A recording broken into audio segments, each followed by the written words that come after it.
What's going on? I'm Bryon Summers, photographer and content creator. Welcome to the channel. If it's your first time here, hit that subscribe button, hit that like button, and hit that bell for more alerts for videos like this. If it's your second time here, you know what to do. Stay tuned. We'll be right back after this little intro.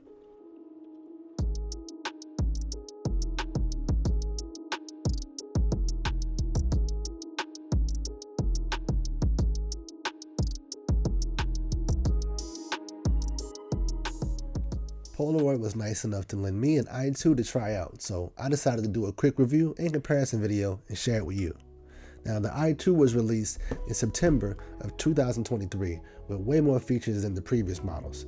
The closest would have to be the Now Plus, but even still, the I-2 has way more. The I-2 also dons a heavier ticket price at about $600 compared to previous models maxing out around $150. The predecessor to the I-2 is the I-1, created by the Impossible Project in 2016. The camera shot 600 and I-type film and could be manually controlled via Bluetooth app. Other features included a ring flash and a pop-up viewfinder that was also detachable. The camera needed to be charged and had a ticket price of $300. So even back then, it was a little pricey, but it was worth it because it had more bells and whistles, right? Before the I-2, the best Polaroid to have for control, in my opinion, was the SX70. With that camera, you manually adjust your focus, and the lens was a little better. The Now Plus allows some control from your phone, but the I-2 actually looks like a digital camera. It also allows you to focus and change your aperture, along with tons of other features. As a Polaroid shooter, I've been wanting to try this camera since it came out, so now that it's here, let's unbox it and see what we have. And then, let's take it out and see what we can shoot.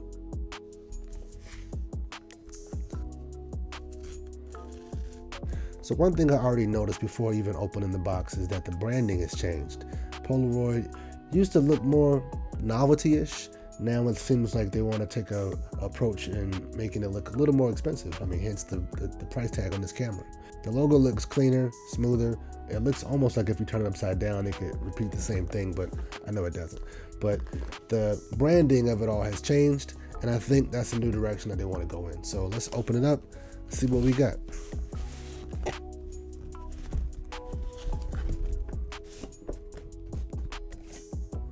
Got an aerial view of the Polaroid camera.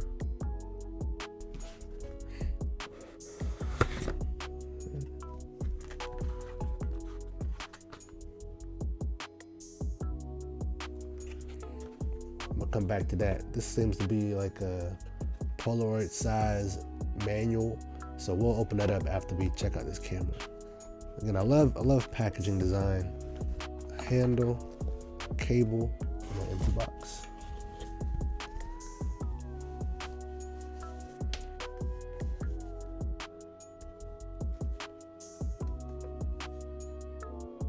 There's a nice matte black finish. I'm already seeing my fingerprints on it. I'm already seeing places where I want to put stickers, to be honest. But immediately out the box, like I said, it feels like a more, futuristic version of the Now. So the setup is still similar, but this time there's functionality on the right side. Push it forward, it drops down. So, boom.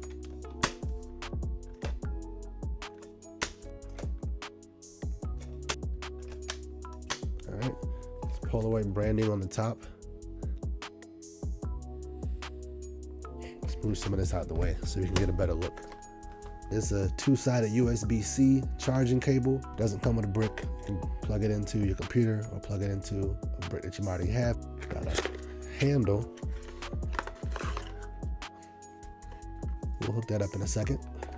Already out of the box, I can tell the similarities in design. The viewfinder's in the same spot. The sloping back is the same. Lens on the front. There's a lens cap. Yeah, I haven't seen a Polaroid with a lens cap in a while, so let's go ahead and remove that. Fits on there nice and snug. You see the glass is huge. Polaroid is not known for its sharp images, but when I see this lens, it definitely makes me feel like it's going to be some crispy shots. I'm gonna go ahead and turn it on. Power button's on the right side. There's also a flash indicator light. There's another button above the power button, so we'll see what happens. Let me cut that on. You choose English or Spanish. You can choose with the lens ring. Yeah, That's cool. Press the dash for OK. So already I see I got a battery life. I see that there's no Polaroids in here. There's an indicator, like a small Polaroid icon that says X beside it, so it's no Polaroids in the camera. The battery shows 3 bars out of 4 out of the box. It's set to F8, 1/4 already. And I can tell all of that from the little LCD strip on the right side. Let's see, now this button above the power button is how you scroll through the menu, and then you can also adjust with the focus ring. So the widest you can go is F8. And at an F8 in this lighting condition is telling me that it's going to shoot 1/6. So you have, aperture priority, shutter priority, manual, and then you can go through and set the multiple exposure. You can set a timer, or you could just shoot auto. And of course, you have the flash indicator button down here that's lit up. If I press it one time, it cuts off. So no flash, but default, it'll set the flash. You got a thread on the bottom for the tripod. Would you believe that some of these cameras don't have this? Like the i2s have it, but my Polaroid now does not have a hole for the tripod, which is crazy.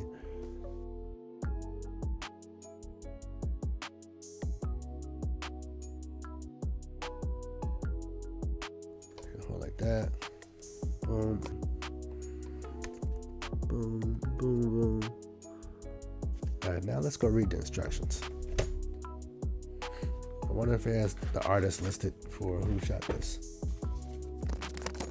Comes with a cool Polaroid poster and instruction manual. And this is another quick guide right here.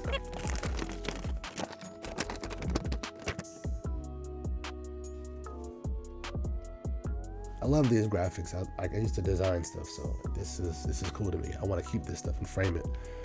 Shows you how to set your camera up, load your film, take a shot, adjust the exposure, all right here on this beautifully designed two-sided manual.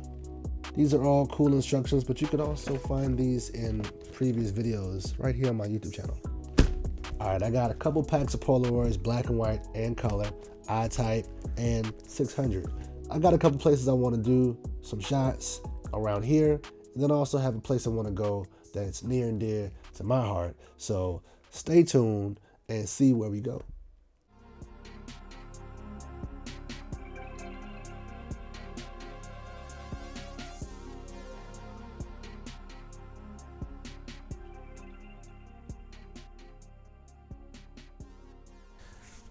All right, had to get my hat for a pop of color because I'm about to go over to this white wall and take some portraits with this new camera.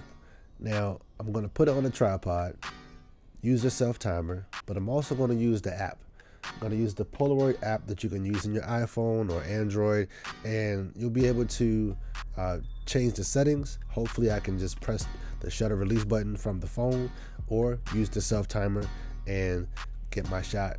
And hopefully we can do it in 1 or 2 shots because, as you know, we only have 8 shots in the pack, and I want to use as least as possible because I want to get the most out of the pack. All right, let's load it up. I think I'm going to use color first. I'm using my last color pack. I got tons of black and white packs, but I want to use this last color pack for now, especially since I have this purple hat on and I have colored lights. So just like most Polaroid cameras, there's a little button on the side, as you can see right here. You can just push it forward. The film bay will drop down, and now you can insert a cartridge. We're going to use our color film.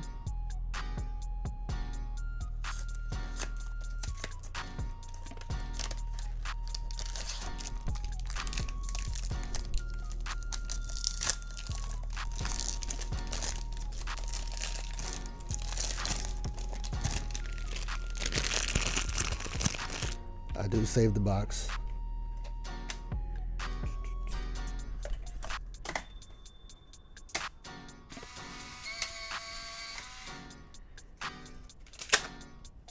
Don't spoil the scene. Keep your rollers clean. All right, so now when we turn the camera on, and now it says we have full power. All right, so now I'm gonna go to the Polaroid app. Looks like that.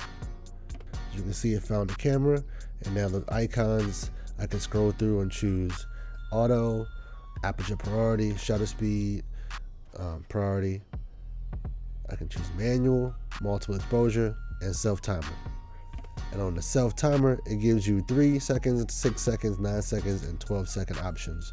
So you can set the family up, set the still life up, set yourself up, go back and forth up to 12 seconds, and be ready for that shot.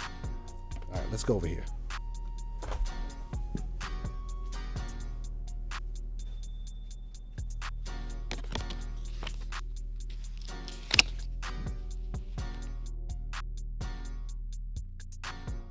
We are back at the desk, and we have our exposed and developed Polaroids here, lying face down. I set them here so they wouldn't be exposed any more than they needed to be to the light. It was dark when I was shooting on that wall, but now it's time to look at them. Now, I got my notes here, so you know the first one was fully automatic with flash. So this one came out pretty good, standard. I just wasn't happy with the amount of white space above my head. The image is sharp. Some might say it's a little dark, but I like my images to be dark and contrasty, so I like this dark shot. That's the first shot, automatic. The second shot, aperture priority with no flash. I'm gonna cut the flash off for this one, and I might change it from automatic to aperture priority. Oh, I moved. I moved. Yeah, I wasn't prepared, although I should have been, for how slow the shutter would have taken, and I was still talking when the shot went off, so it looked crazy. It's kind of ghosty. I look drunk. It's not gonna be one of my favorites, but it's part of the experiment. Third shot was another aperture priority shot. This time I was supposed to hold still, and I put the timer on 3 seconds to be prepared for the shutter to go off. All right, my timer's on 3 seconds. I'm gonna just sit here and have a staring contest with the camera. Hopefully this one comes out pretty good. I actually like this a lot. As you can see, it's a little blue. Now the lights above me are blue, so because I didn't have the flash on, it didn't wash out and, you know, color balance the white wall basically. And the composition is much better than the first one, leaving even headroom throughout the whole image. The fourth shot was a double exposure. So we're on our fourth shot, and we're gonna do a double exposure. Also, this light right here is on a battery, so I didn't realize that it was pretty dim. That's why it was kind of dark on the last shots, but it's pretty bright now, as you can see from my eyes. I'm trying to not look into the light. So here we go, test 4, double exposure. Let's go over to multiple exposure. We're gonna do 2 exposures. With the double exposure, there's no setting that you have to do outside of choosing how many exposures. And then the camera will set up the rest of the settings.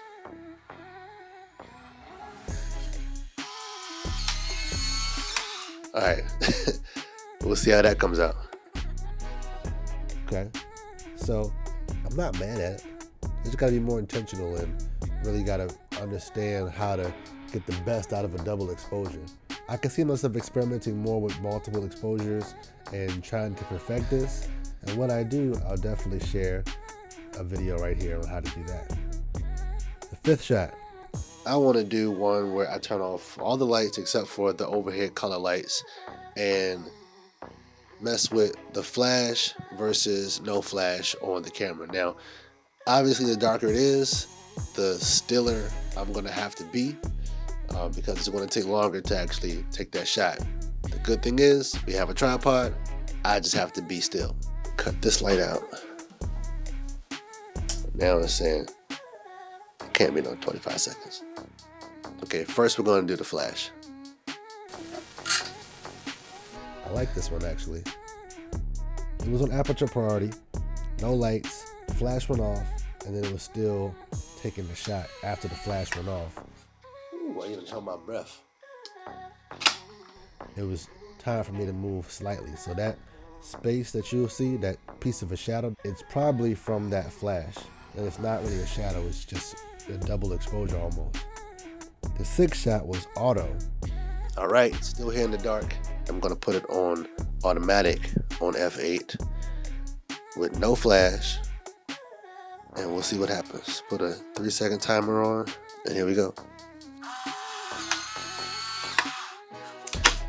All right, I'm guessing this is gonna be dark, really dark, because it exposed it pretty quick. Aperture was on F8, shutter speed was on 1 second. There was no flash, there was no light, so I held super still, and let's see how it came out.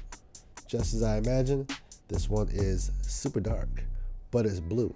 It almost looks like a silhouette, but I do see some highlights in here on the bridge of my nose, on my lip, on my forehead. I see it all there. And if I tweak it a little more, I could probably pick up some more detail and really get that blue. The 7th shot was on aperture priority with no flash. Found some old glasses. We'll see how this looks.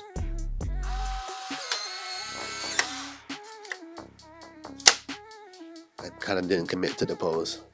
I don't know how that's gonna look. This one came out pretty good. It's good and closer in the frame. I got closer to the camera, which means I got closer to the light source. So I was brightened up. Told you, I like contrasty things, so this was cool. I wasn't really committed to the pose, so I wasn't sure if it was gonna look stupid.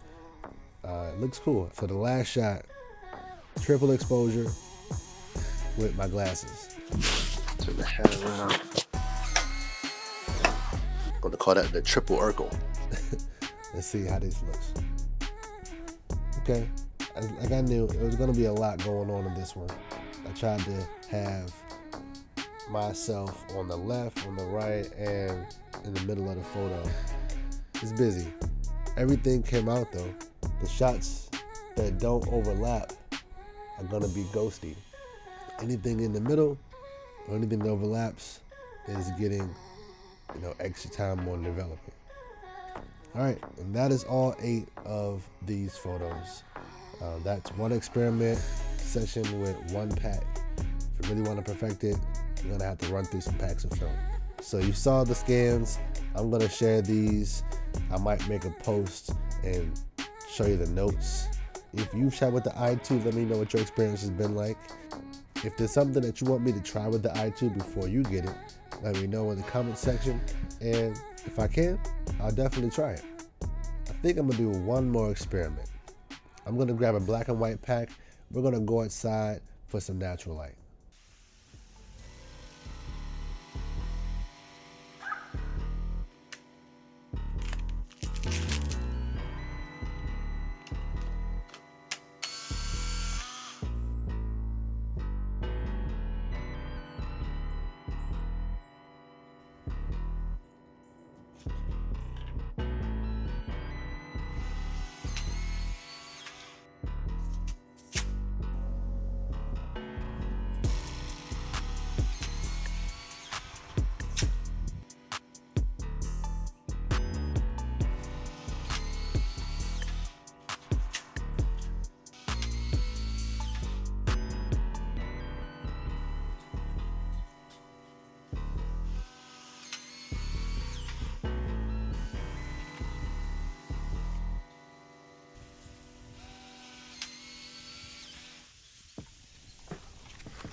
I just shot 2 quick looks outside, and since it was black and white film, I grabbed a ski mask and an all black fit.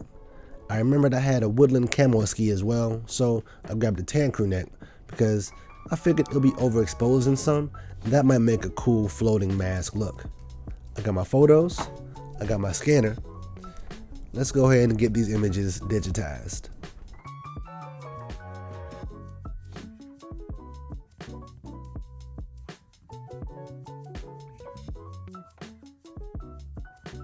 The I-2 is a cool camera to use. Just from testing these 2 packs, I can see the advantage of using this model over any other Polaroid camera. The app was pretty seamless and connected quickly. The outer display is easy to read and provides more information than previous models, which only show how many shots you have left. The selection ring is a cool feature that allows you to scroll through the settings. In my opinion, the i2's design updated Polaroid style, and this should be the standard body going forward. The real question remains, is it worth the $600 price tag? And if I'm being honest, no. The previous models were $150, and yes, there was less control over the camera, but I'm confident that I could achieve similar results. For the average consumer who knows how to adjust the camera setting, more control should allow you to get the shot you want faster. $600 is a very big jump from $150, but here's the hack. Sign up and become a member on Polaroid's site for free, and you'll get discounts from 20% to 35% on almost everything. The i2's ticket might be $600, but after discounts could look more like $400. And for all the bells and whistles, I think that's a better price point. Now, I told you guys I was going on a road trip, right? Well, I went to Norfolk State University's homecoming this year, as I do most years, and I brought a few of my cameras instead of just one camera. It was my first time using the i2, so I only used it with close friends and people that I thought looked really cool. I wasn't able to film myself using the camera the way I intended, but you can check out how that trip went and all of the images on its own video. I hope you were able to take away something from this video, and don't take my opinion as the final word. Try it out yourself. Then let me know how it went. Don't forget to like, subscribe, and hit that bell, and I'll see you right here in the next one. Peace. Damn, I didn't know I was still recording.